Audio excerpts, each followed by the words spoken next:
तर नमस्कार मंडळी, मी कांचन नमस्कार मराठीमध्ये तुमचं स्वागत आहे। अगदी क्रिस्पी अशी अगदी कमी तेलात बनणारी मस्तपैकी कचोरी आपण आज करणार आहोत। तुम्ही ते बघू शकता, वरतून छान गोल्डन ब्राऊन झाले आहेत, ते पण अगदी कमी तेलामध्ये आणि मधून पण चटपटीत सारण आहे। व्हिडिओ शेवटपर्यंत बघा। चला तर मग रेसिपीला सुरुवात करूयात।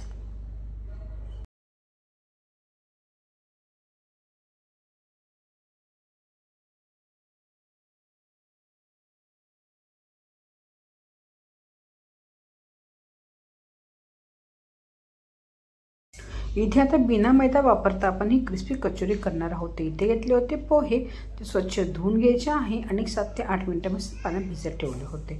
त्यातलं सगळं पाणी काढून घ्यायचं आहे। पोहे अशा प्रकारे हाताने कुस्करून घेणार आहे।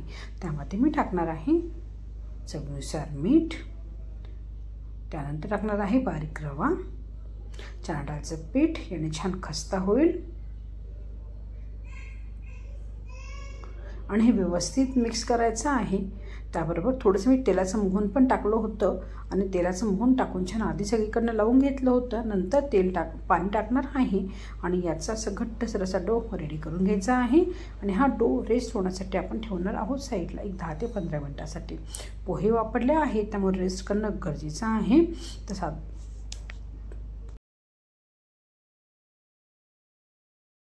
आता चटपटीत मसाल्याचं सारण बनवण्यासाठी ते तेलात टाकले आहे राई आणि जिरं थोडंसं फ्राय करून घ्यायचं आहे। त्यात टाकत आहे बारीक चिरलेला कांदा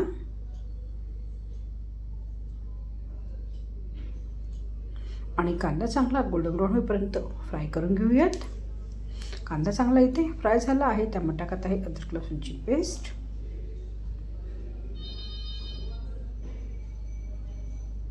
त्यावर टाकणार आहे धना जिरा पावडर, चवीनुसार हिंग,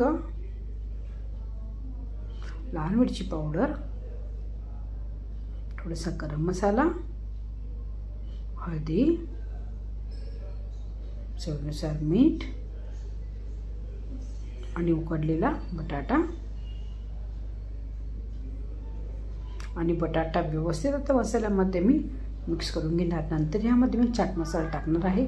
चाट मसाला नसेल तुम्ही ते लिंबाचा रस पण टाकू शकतात आणि हे व्यवस्थित एक जीव असं मिश्रण आपण हे करून घेणार। तुम्ही ते बघू शकता परफेक्ट असं आपलं स्टफिंग रेडी झालेलं आहे। आता मी शेवटी तर लिंबूचा रस टाकणार आहे आणि गॅस बंद करणार आहे आणि हे सारण आता आपण व्यवस्थित थंड करून घेऊयात।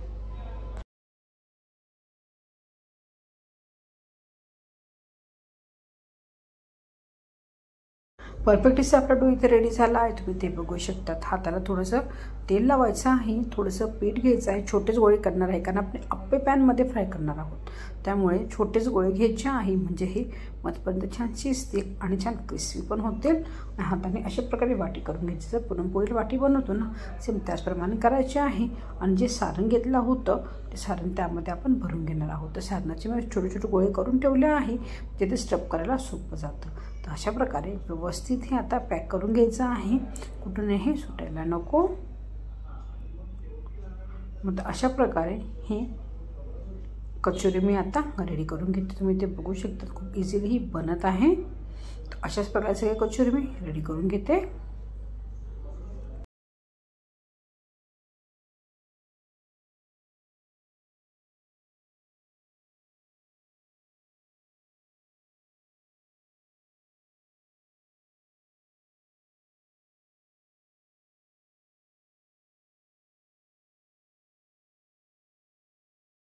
अप्पे पॅनमध्ये थोडंसं तेल टाकलेलं आहे। अप्पे पॅनमध्ये चांगला गरम करून घेतला। नंतर त्यामध्ये ठेवत आहे आपली कचोरी, वरतून झाकण ठेवणार आहे आणि एका साईडने स्लो टू मीडियम फ्लेमवर ही कचोरी आपण शॅलो फ्राय करून घ्यायची आहे। उलटायची काही करायची नाही आहे। एका साईडने छान गोल्डन ब्राऊन झाले की नंतरच करायचे आहे आणि मीडियमच फ्लेम ठेवायचे आहे किंवा स्लो हाय फ्लेमवरही फ्राय करायचे नाही आहे। हे परतून घ्यायचे आहे आणि दुसऱ्या साईडने पण छान क्रिस्पी होईपर्यंत आपण हे शॅलो फ्राय करून घेऊयात। हे अलटून पलटून करायचे आहे म्हणजे सगळीकडे छान आपली कचोरी शेकली जाईल।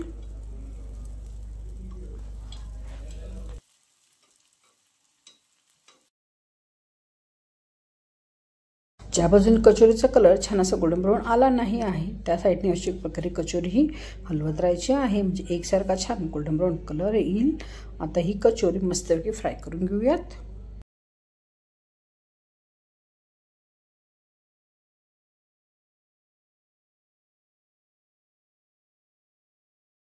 चारी बाजूने छान गोल्डन ब्राऊन होईपर्यंत कचोरी फ्राय करून घेतलेली आहे।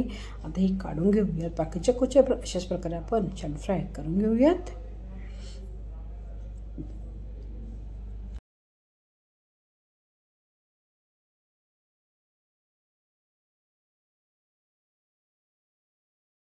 एकदम क्रिस्पी अशी बिना मैद्याची पोह्याची रव्याची कचोरी खाण्यासाठी रेडी झाली आहे। रेसिपी घरी जरूर ट्राय करा। व्हिडिओ कोणतेही आवडला तर लाईक आणि शेअर जरूर करा आणि माझ्या चॅनलला सबस्क्राईब करायला विसरू नका। नवमुच किचन मराठी बघितल्याबद्दल धन्यवाद।